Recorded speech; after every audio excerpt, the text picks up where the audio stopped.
Take her, Terrence said, gesturing at Autumn like she was furniture. She's perfect for what you need, man. She's a nurse, educated, respectable, clean record. Not some hood rat covered in tattoos.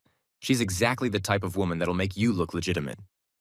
Autumn's entire body went cold. She stood in the middle of her living room at 2 in the morning, watching her boyfriend of 3 years offer her up like she was a used car. The man Terrence was talking to stood by the broken front door, flanked by 2 others who looked like they could break bones without breaking a sweat. But it was him, the one in the center, that made Autumn's skin prickle with fear. He was massive. Easily 6'5", built like a linebacker, with dark brown skin and black dreads pulled back in a sleek ponytail that fell past his shoulders. He wore a black leather jacket with a mink collar, dark jeans, and boots that probably cost more than Autumn's monthly rent. His brown eyes were cold as they assessed her, cataloging every detail like she was merchandise. "You're offering me your girlfriend," the man said, his voice deep and smooth like expensive whiskey, "to clear a $100,000 debt." "Exactly." Terrence's voice was high with desperation. "You said you needed a wife, right? For your business image? Well, here she is. Autumn's perfect. She's pretty, smart, got a good job." "I am standing right here," Autumn snapped, finding her voice. "And I am not some object you can trade away, Terrence." The man's eyes shifted to her, really looked at her, and Autumn felt pinned under that gaze. "You got a mouth on you," he observed. "You broke into my apartment at 2 a.m., Autumn shot back, fear making her bold. "Forgive me if I'm not being polite." Something flickered in the man's expression. Amusement? Interest? "I like her," he said to Terrence. Then to Autumn. "What's your name?" "Why does it matter?" Autumn crossed her arms. "I'm not marrying you." "Autumn, baby, just listen," Terrence started. "Don't call me baby, don't call me anything." Autumn whirled on him. "You borrowed $100,000 from a loan shark, gambled it away, and now you're trying to give me away to pay your debt? Are you out of your mind?" "I'm trying to save my life," Terrence shouted. "You don't understand what these people do. Then you should have thought about that before you gambled money you didn't have." "Enough."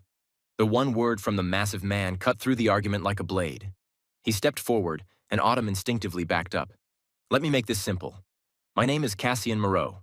Your boyfriend borrowed money from me. He can't pay. I need to collect." "So take his car, his TV, his Xbox, whatever," Autumn said. "His car is worth maybe $6,000. His possessions? Another 2 at best." Cassian's brown eyes never left hers. "That leaves $92,000 unaccounted for, and I always collect what I'm owed." "That's not my problem." "It is now." Cassian pulled a folded paper from his jacket. Terrence signed a contract. In that contract, it states that if he defaults on payment, I have the right to seize assets of equivalent value. He's offering you as an asset. I'm not an asset. Legally, you're right, which is why I'm not taking you against your will. Cassian's voice was calm, businesslike. "I'm offering you a choice."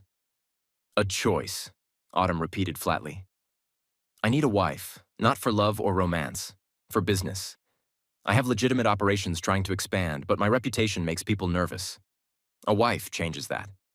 Makes me look stable, respectable, trustworthy." He paused. "Terrence says you're a nurse. That true? What does that have to do with anything? Answer the question." Something in his tone made Autumn's spine straighten. "Yes, I'm a nurse at Chicago Mercy General." "Good. That's even better than I expected. Here's my offer. Marry me for 2 years. Play the role of my wife at public events. In exchange, I'll provide housing, cover your expenses, and pay you $3,000 a month. At the end of 2 years, you get $200,000 cash and a quiet divorce. Terrence's debt is cleared, and you walk away set up to start over wherever you want." Autumn's mind reeled. "You're insane." "I'm practical."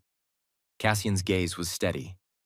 "You're working as a nurse in Chicago, which means you're probably drowning in student loans and living paycheck to paycheck. $3,000 a month plus room and board? That's life-changing money. And $200,000 at the end? That's freedom. It's also fake and wrong and—" "It's survival," Cassian cut in. "Right now, your boyfriend owes me money he can't pay. If I walk out of here empty-handed, I look weak. I can't afford to look weak, so I collect, one way or another. The threat was unspoken but crystal clear. "If I refuse?" Autumn asked, her mouth dry. Cassian's expression didn't change. "Then I collect from Terrence by other means. And since you live with him, share this apartment, share a life with him. His problems become your problems. Understood?" Autumn looked at Terrence, who couldn't even meet her eyes, looked at the broken door, at the three dangerous men in her living room, at her life crumbling around her. "I need time to think," she said. "You have 1 hour," Cassian replied. "My men will wait outside. When I come back, I need an answer. Yes or no. Choose wisely." He turned and left, his men following like shadows. The door hung crooked on its hinges, and Autumn was left standing in the wreckage of her life, staring at the man she'd wasted 3 years on. "How could you?" she whispered. Terrence finally looked at her. "I'm sorry, baby, but what choice did I have?" And that's when Autumn realized the truth. She'd never really known him at all. But here's the real question. How did a nurse from the South Side end up in this nightmare? And who is Cassian Moreau really? Let me take you back to where this story truly began. If you're already hooked, hit that subscribe button now because this story is going to take you on a ride you won't forget. Let's go back to the beginning. 6 months earlier, Chicago Mercy General Hospital, emergency room, 2:43 a.m. The gunshot wound patient in Trauma Bay 3 wasn't cooperating. "Sir, I need you to hold still so I can assess the damage," the young resident said, his voice shaking slightly. "I'm fine," the patient growled. He was massive, easily over 6 feet, with shoulders that strained against his blood-soaked black t-shirt. "Just patch me up so I can leave." "You have a bullet in your shoulder? Then take it out." Autumn pushed through the curtain with her supply kit, already annoyed. It was 3 a.m. She was 6 hours into a 12-hour shift, and she did not have the patience for difficult patients. "What's the problem?" she asked the resident. "Patient is refusing to cooperate with examination," the resident said, clearly relieved she was there. Autumn turned to the patient and froze. Holy hell. He was the biggest man she'd ever seen. Dark brown skin, black dreads pulled back, brown eyes that were currently fixed on her with an intensity that made her want to step back. His presence filled the entire bay, commanding and dangerous. But it was his eyes that caught her. Cold, calculating. The eyes of someone who'd seen too much and felt too little. "Hi," Autumn said, forcing her voice to stay professional. "I'm Nurse Parker. Let me see that shoulder." "I'm fine." "You're bleeding all over my floor, which means you're not fine. So either let me help you or I'll have security strap you down and we'll help you anyway. Your choice." The man's eyebrow raised. "You always this bossy? You always this stubborn?" Autumn shot back. For the first time, his lips twitched. Almost a smile. "Fair enough. Do what you need to do." As Autumn examined the wound, she felt his eyes on her face. Watching. Assessing. It should have made her uncomfortable, but there was something not threatening about it. Just observant. "Bullet went through," she said after a moment. "Clean entrance and exit. You're lucky it missed the bone and major arteries." "Lucky. Right." His voice was dry. The resident began cleaning and stitching while Autumn monitored vitals. The patient didn't flinch, didn't react. Just sat there like getting shot was a regular Tuesday night. "How did this happen?" Autumn asked, more to distract him than because she expected an answer. "Work disagreement." "What kind of work involves getting shot?" "The kind you shouldn't ask questions about." Autumn met his eyes. "Fair enough." 2 Chicago PD officers appeared at the bay entrance asking questions about the shooting. The patient, who never gave his full name, just Cassian, stayed silent. Eventually, they left, frustrated. When the stitches were done and the wound was bandaged, Cassian stood. He towered over Autumn, and she suddenly felt very small. "Thank you," he said, his voice quiet, "for not being scared." "Should I be scared?" Autumn asked. "Most people are. I work in a Chicago ER on the night shift. It takes a lot to scare me." Something flickered in those brown eyes. Respect, maybe. "What's your full name, Nurse Parker?" "Autumn. Autumn Parker. Why?" Just wanted to remember the nurse who wasn't afraid of me. He pulled out his wallet, leather, expensive, and tucked $500 bills into the donation jar by the door. For your trouble. Before Autumn could protest, he was gone. Who was that? Autumn asked the resident. Cassian Moreau, one of the nurses whispered, her eyes wide. He runs the South Side. Loans, collections, protection. You don't cross him if you want to keep breathing. Autumn looked at the donation jar, then at the empty bay. Cassian Moreau. She filed the name away and went back to work, never imagining that 6 months later he'd be standing in her living room offering to marry her. Back to present, Autumn sat on the couch, her head in her hands, trying to process everything. Terrence paced nearby, chewing his nails. You're going to do it, right? You have to do it, Autumn. If you don't, they'll kill me. Maybe you should have thought about that before you gambled away $100,000 that wasn't yours, Autumn said coldly. I was trying to win big, to finally give us the life you deserve. By betting with a loan shark's money? Autumn looked up at him. Terrence, that's not ambition. That's stupidity. So you're just going to let me die? Autumn stared at the man she'd spent 3 years with. The man who'd promised to support her through nursing school but never helped with a single bill. The man who borrowed money from her, just until payday, and never paid it back. The man who sweet-talked her into staying every time she tried to leave. The man who she thought was her world, until the tragic accident that cleared her eyes, that forced her to grow well beyond her years. But by then, it was too late. She was stuck with him. Tell me something, Autumn said quietly. If the situation was reversed, would you marry a stranger to save me? Terrence opened his mouth, closed it, looked away. That was answer enough. Autumn stood. When Cassian comes back, I'll give him my answer. Thank God. But after this, we're done. You and me. Over. Understand? Terrence's face went pale. Autumn, come on. You offered me like property to pay your debt. You don't get to come on me anymore. Autumn's voice was steel. After I do this, if I do this, I never want to see you again. A knock at the door cut off whatever Terrence was about to say. Cassian entered, his men behind him. His brown eyes went immediately to Autumn. What's your answer? He asked. Autumn took a deep breath. I have conditions. I'm listening. First, I keep my job. I'm not sitting around playing housewife. Agreed. I'll need you available for certain events, but otherwise, your time is your own. Second, I get my own room, my own space. This is business, not... She couldn't finish the sentence. Not a real marriage, Cassian finished. Understood. You'll have your own suite, complete privacy. I won't touch you. His eyes held hers, making her flinch as he added in a low murmur. Unless you want me to. She gingerly wrapped her arms around herself as if to protect herself from his scorching gaze. Third, after 2 years, I walk away. Clean break, no strings, no following me. You'll walk away with $200,000 and your freedom. I'll put it in writing. Autumn swallowed hard. And Terrence leaves me alone. Forever. That's non-negotiable. Cassian's gaze shifted to Terrence, who shrank back. After tonight, he doesn't contact you, doesn't come near you, doesn't speak your name. If he does, the debt comes back with interest. Understood? Terrence nodded frantically. Cassian looked back at Autumn. Anything else? Just one question. Why me?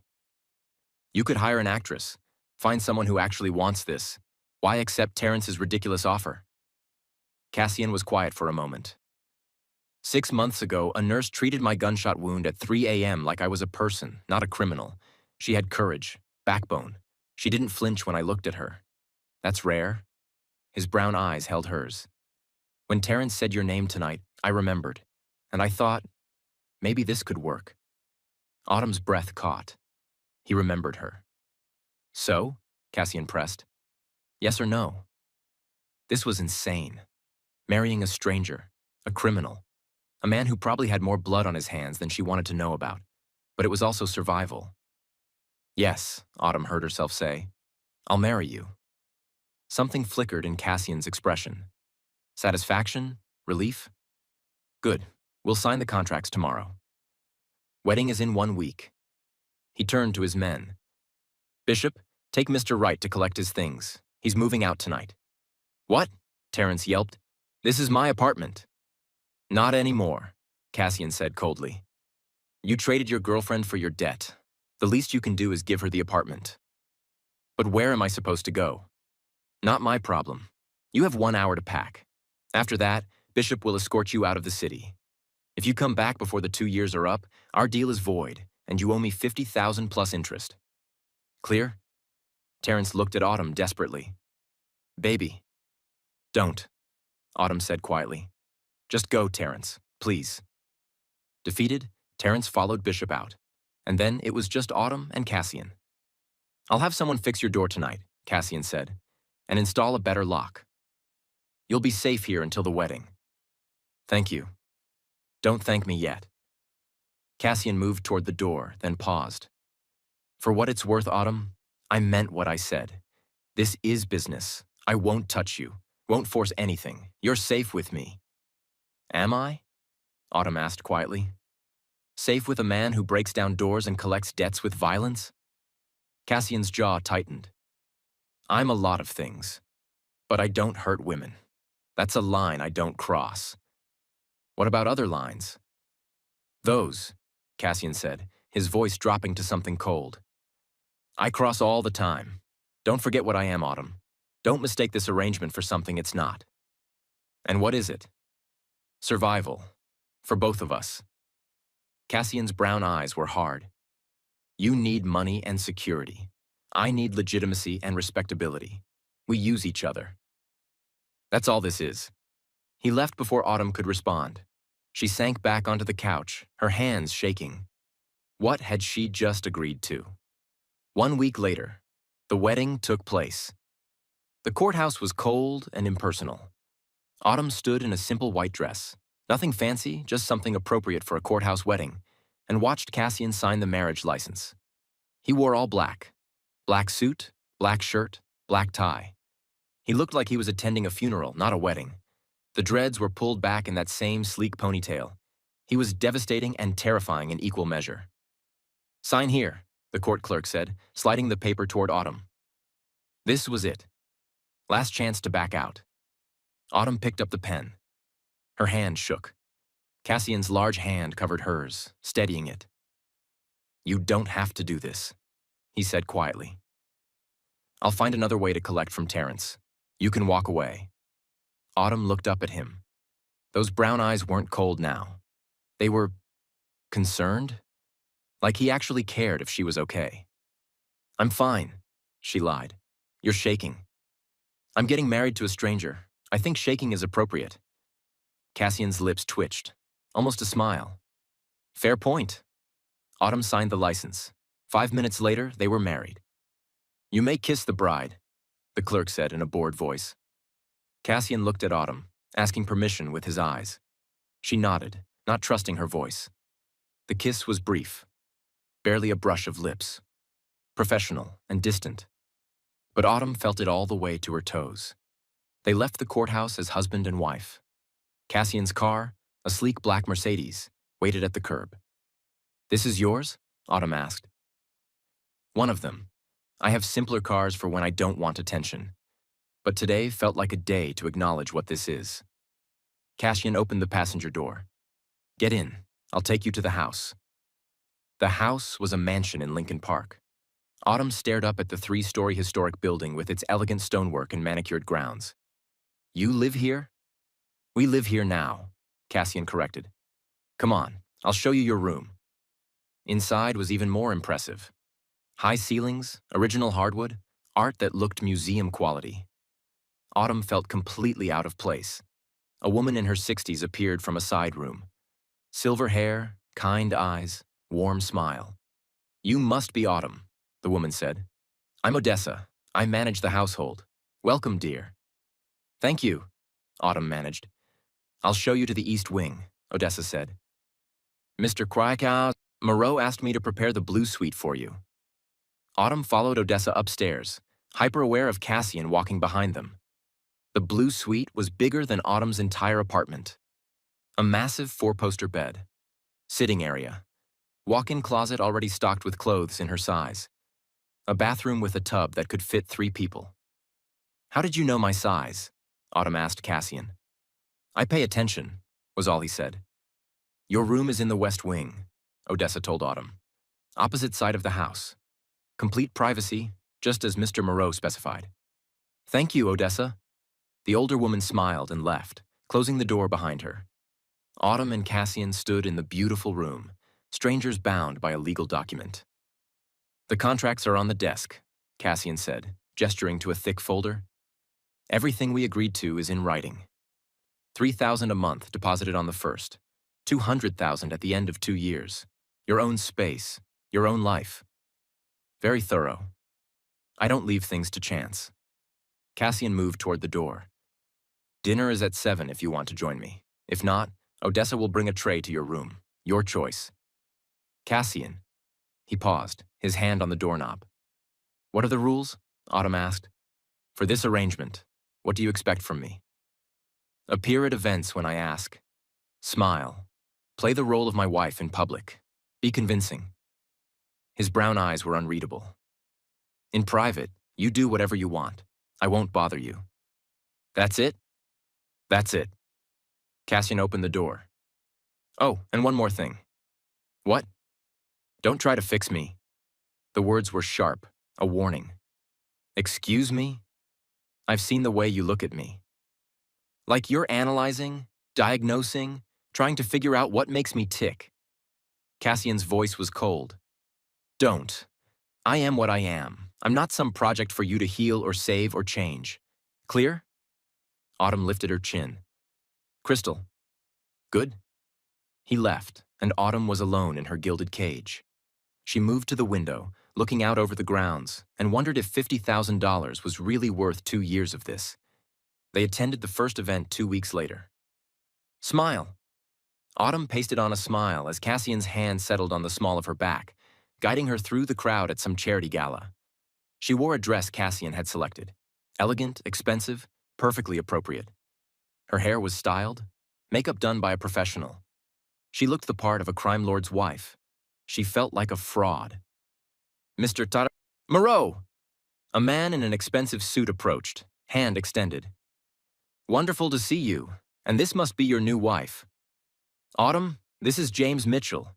He's on the board of the Children's Hospital." Cassian's voice was smooth, charming even. Nothing like the cold man from the mansion. "James, my wife, Autumn." "A pleasure," Autumn said, shaking his hand. "Your husband has been very generous to the hospital," James said. "We're grateful for his support." "I didn't know you supported children's charities," Autumn said to Cassian. "There's a lot you don't know about me," Cassian replied, his smile not reaching his eyes. They circulated through the crowd. Cassian introduced her to business associates, politicians, community leaders. Everyone smiled. Everyone was polite. Everyone was also slightly afraid of him. Autumn could see it in their eyes. "You're good at this," Autumn murmured when they had a moment alone. "At what?" "Playing civilized. But I can see them. They're terrified of you." "Good. Fear is useful." "Is that really how you want to live, with everyone afraid?" Cassian's hand tightened slightly on her back. "Careful, Autumn." "Careful of what?" "I told you not to try to fix me. That includes commentary on how I run my life." "I wasn't—" "Yes, you were." Cassian's brown eyes were hard. "You're a nurse. You're trained to heal, but I'm not sick, and I don't need healing. I need you to play your role and keep your observations to yourself." Autumn's temper flared.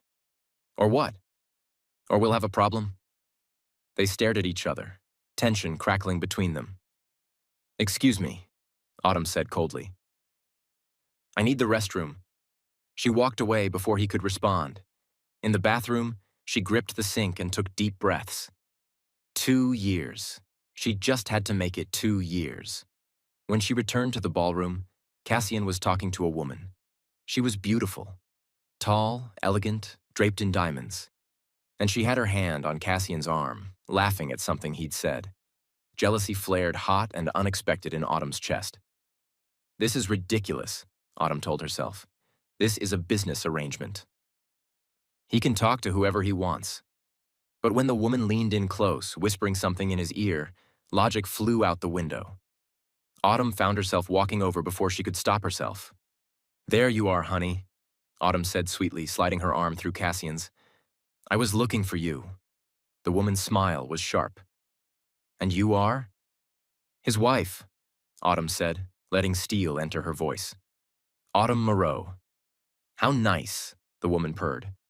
I'm Simone, an old friend of Cassian's. Friend, right. Autumn looked at Cassian.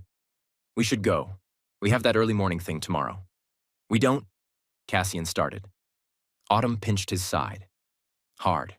Right, Cassian said, catching on. The thing. Good seeing you, Simone. As they walked away, Cassian leaned down and murmured, Jealous, wife?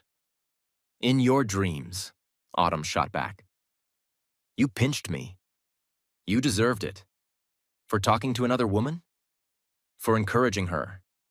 Cassian's laugh was low and unexpected. This arrangement just got a lot more interesting. If you're feeling the chemistry building between Autumn and Cassian, drop a Team Autumn in the comments and hit that like button because things are about to get even more interesting. Let's keep going.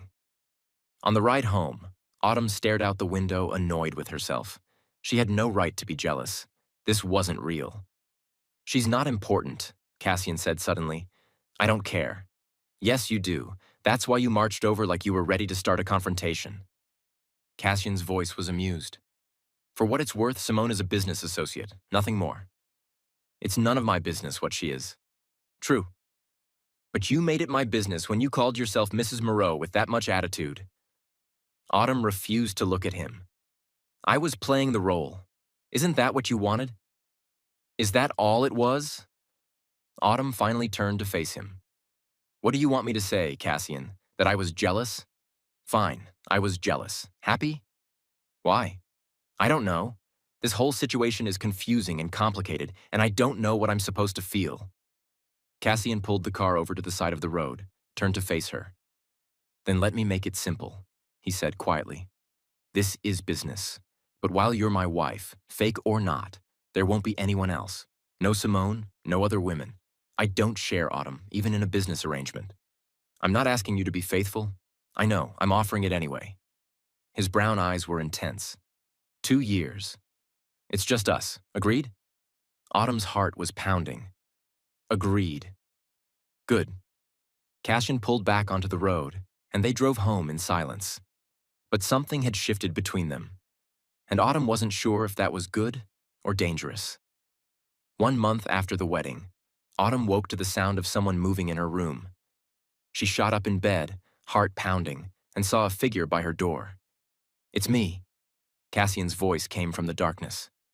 Don't scream. What are you doing in my room? Autumn fumbled for the lamp. Light flooded the room, and Autumn gasped. Cassian stood by the door, one hand pressed to his side. His shirt was torn and dark with something wet. I need your help, he said simply. Then his knees buckled. Autumn jumped out of bed, catching him before he hit the floor. What happened? Business disagreement. That's not an answer. It's the only one you're getting. Cassian leaned heavily on her. Can you help me or not? Autumn stared at him.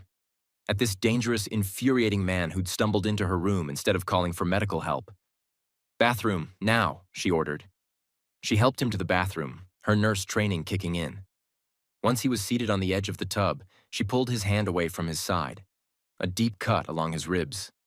Not life-threatening, but definitely needed stitches. You need a hospital. Too many questions. Authorities get involved. Can't have that. So you came to me. You're a nurse, and my wife.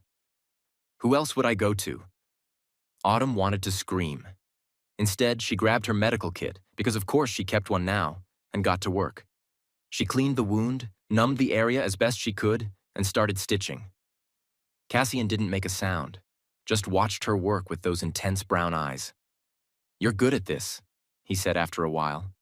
It's my job. No, I mean you're calm, steady. Most people would be panicking. Most people haven't spent 4 years working ER night shifts. Autumn finished a stitch. This is the second time I've treated you. How often does this happen? Less than it used to. That's not reassuring. It's honest. Autumn finished the last stitch and bandaged the wound. Done. Change the dressing twice a day. No heavy lifting for a week. And if you develop a fever, I'll come to you, Cassian finished. I know. He stood, and in the small bathroom, they were suddenly very close.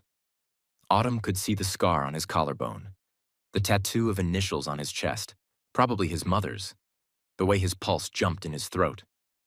Thank you, Cassian said quietly, for helping, for not asking too many questions. Don't thank me, just stop getting hurt. I'll try. Cassian's hand came up, hovering near her face but not quite touching. Autumn, don't, she said softly. Don't what? Whatever you're about to do, don't. Why not? Because this is already complicated enough. Cassian's jaw tightened. You're right. This is business. I forgot myself. He left before she could respond. Autumn cleaned up and tried to go back to sleep. But all she could think about was how close he'd been, how her heart had raced, how much she'd wanted him to finish whatever he'd been about to do. This was supposed to be business. But it was starting to feel like something else entirely. And that terrified her. 6 weeks after the wedding, Autumn came home from her hospital shift to find Cassian in the kitchen, cooking. You cook? She asked, surprised, unable to reconcile the dangerous man in her mind with the one standing in the kitchen, an apron tied over his large frame, cooking with the same hands she'd heard could break bones without hesitation. I lived alone for 10 years. It was either learn or eat takeout every night. He glanced at her. You hungry? Starving. Good. Sit. Autumn sat at the island and watched him move around the kitchen with practiced ease. He was making pasta. Nothing fancy, but it smelled amazing. Odessa has Sundays off, Cassian said. So I usually fend for myself. I could have ordered something. I made enough for 2. He slid a plate in front of her. Eat. They ate in comfortable silence. It was the first time they'd shared a meal alone, without the formality of events or the tension of their arrangement. This is really good, Autumn said. Family recipe. My mother taught me. It was the first time he'd mentioned his mother. She sounds like she was a good cook, Autumn said carefully. She was good at a lot of things. Cassian's voice was soft. Cooking, singing, making the best out of terrible situations. What happened to her? Cassian was quiet for a long moment. She passed when I was 19. We couldn't afford the treatment she needed. I'm sorry. That's when I started doing what I do. I swore no one I cared about would ever lack for medical care again. He looked at Autumn. That's why I support the Children's Hospital and why I make sure my people have health coverage. Even the less legal operations, everyone gets medical. Autumn saw him differently in that moment. Not just a criminal, but someone shaped by loss and pain, trying to protect others from what he'd experienced. That's actually really admirable, she said. Don't make me out to be a hero, Autumn. I've done terrible things. That makes 2 of us, she thought, her throat tightening. Maybe, but you're also doing good things. That counts for something. Cassian studied her face. You really believe that? Yeah. I do. Something shifted in his expression, softened. Stay here, he said suddenly. Talk to me while I clean up. So Autumn stayed, and they talked. About her nursing school, about his businesses, the legitimate ones. About Odessa, who'd been his mother's best friend and was the closest thing to family he had left. About everything except the darkness of his work and the pain in her past. For the first time since the wedding, Autumn felt like she was getting to know the real Cassian Moreau. And she liked what she was discovering. If the chemistry between Cassian and Autumn is giving you butterflies, drop a fire emoji in the comments. This slow burn is about to get more interesting and complicated. Hit that like button if you're Team Cassian. 3 months after the wedding, life had settled into a rhythm. Autumn worked 3 days a week at the hospital. The other days, she spent time with Odessa, learning about the house, about Cassian's legitimate businesses. She attended events with him, but now the touches felt natural.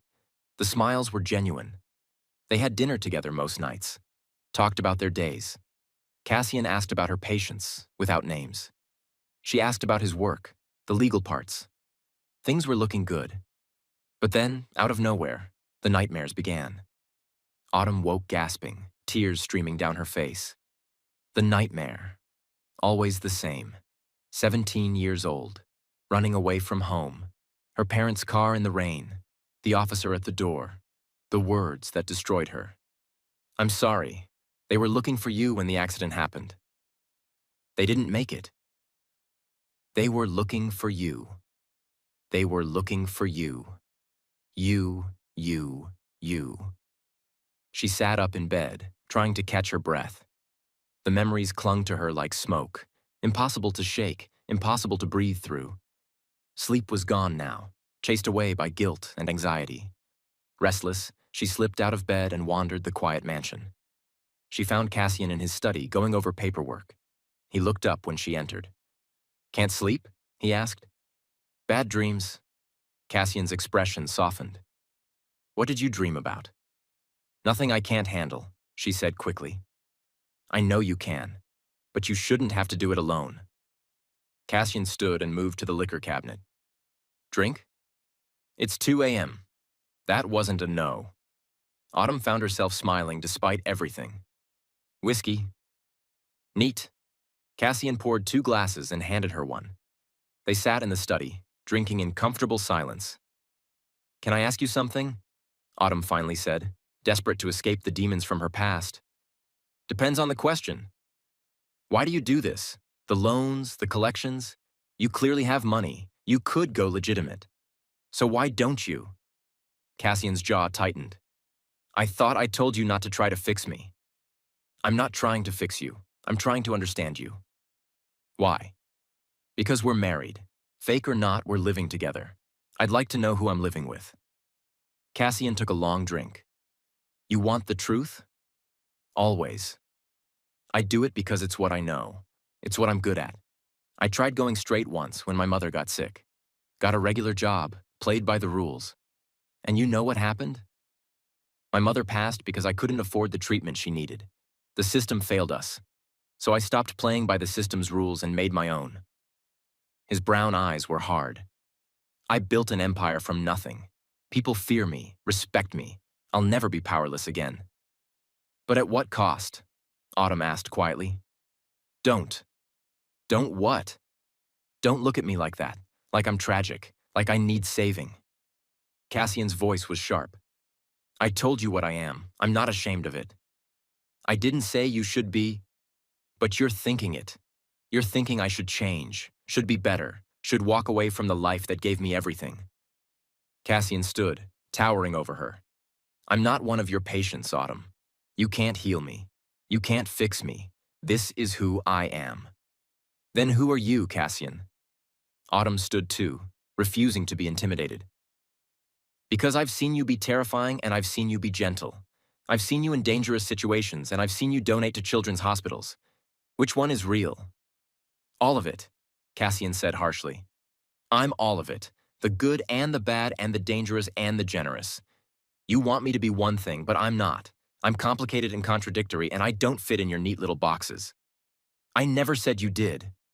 Then stop trying to understand me. Stop analyzing me like I'm some puzzle to solve. Cassian's voice rose. Just play your role and leave me alone. Fine, Autumn shot back. I'll stay in my corner and you stay in yours and we'll both be miserable for 2 years. Is that what you want? Yes. Liar. The word hung in the air. Cassian stared at her, chest heaving. What did you just say? I said you're a liar. Autumn stepped closer, her own anger rising. You don't want me to leave you alone. If you did, you wouldn't have come to my room when you were hurt. You wouldn't have told me there won't be anyone else. You wouldn't be standing here arguing with me at 2 a.m. instead of throwing me out of your study. So don't tell me you want to be left alone. Tell me the truth. You want the truth? Cassian's voice dropped to something dangerous. Fine. The truth is, you scare the hell out of me. Autumn blinked. What? You. Scare. Me. Cassian's brown eyes were blazing. Because I was fine before you. I knew who I was, what I was. And then you walked into my life with your gentle hands and your refusal to be afraid of me. And now I can't. He stopped himself. You can't what? Autumn whispered. I can't stop thinking about you, Cassian said, his voice rough with frustration. Can't stop wanting you. Can't stop wondering what it would be like if this was real. And that terrifies me, Autumn. Because I don't do real. I don't do feelings. I deal in transactions, power, control. But you? His eyes locked on hers.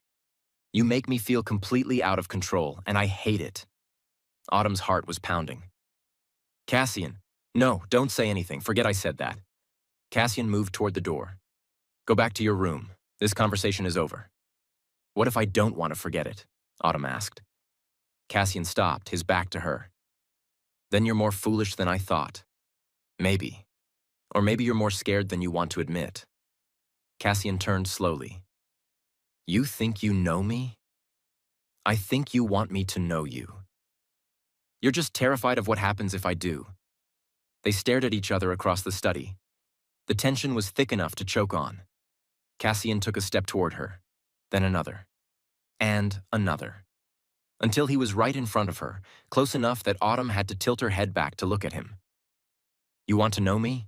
He asked, his voice low and dangerous. You want to see what's underneath?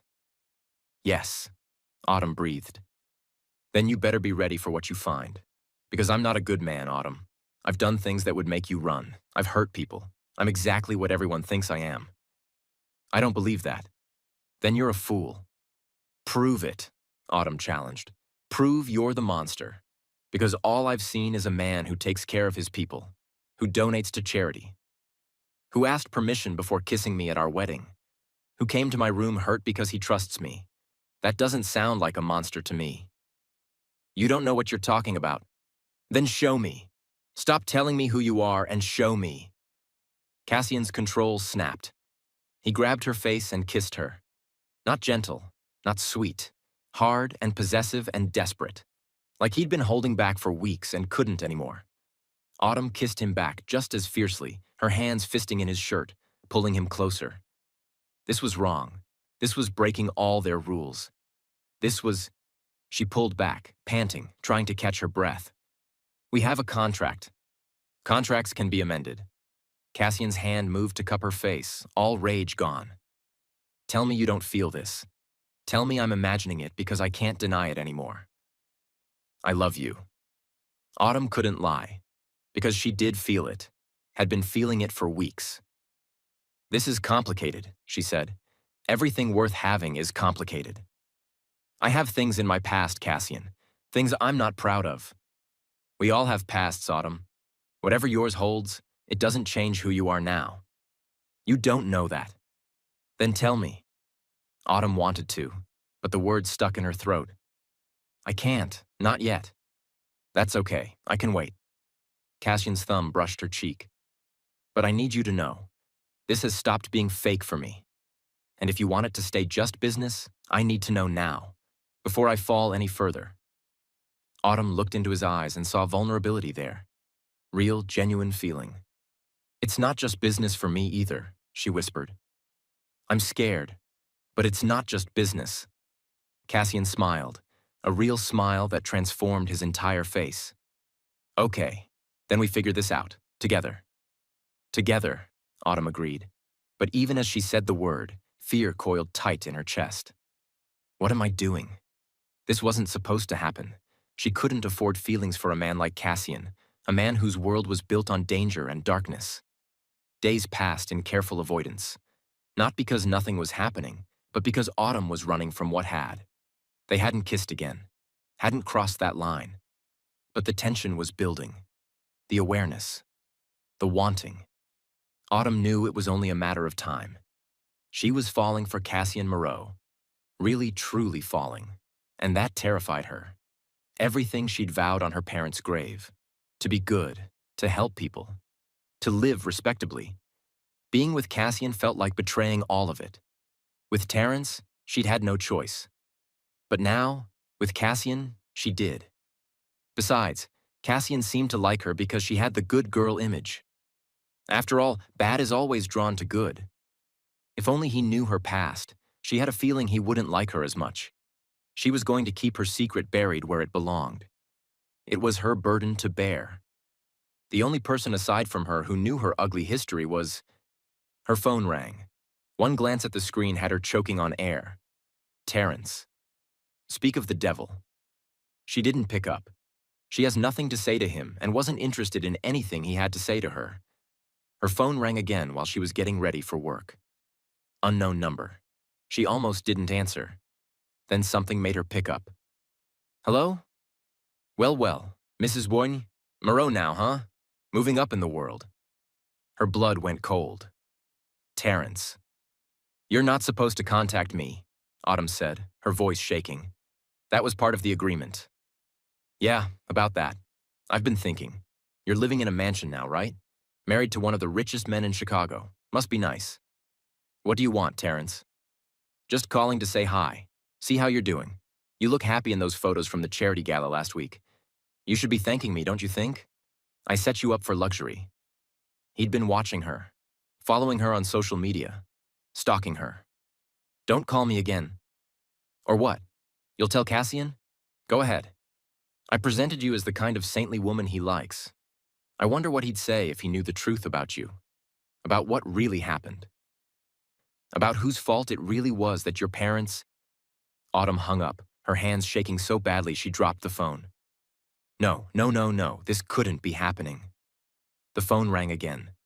Unknown number. She blocked it. It rang from a different number. She blocked that too.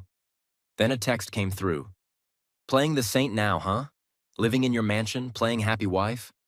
Does Cassian know what you really are? What you did? He would throw you out of his house in disgust so fast the moment he hears the truth. I need money, Autumn. $500. Just to tide me over. Unless you want me to tell him everything? Your choice. I'll send you my account info. Autumn stared at the message, bile rising in her throat. This was blackmail. And she had no idea what to do. Okay, things just got serious. Drop a comment and tell me. Should Autumn tell Cassian about Terrence's threats, or try to handle it alone? And what exactly is this past that haunts Autumn? If you're invested in this story, smash that subscribe button and turn on all notifications because episode 2 is going to be intense. See you next Sunday.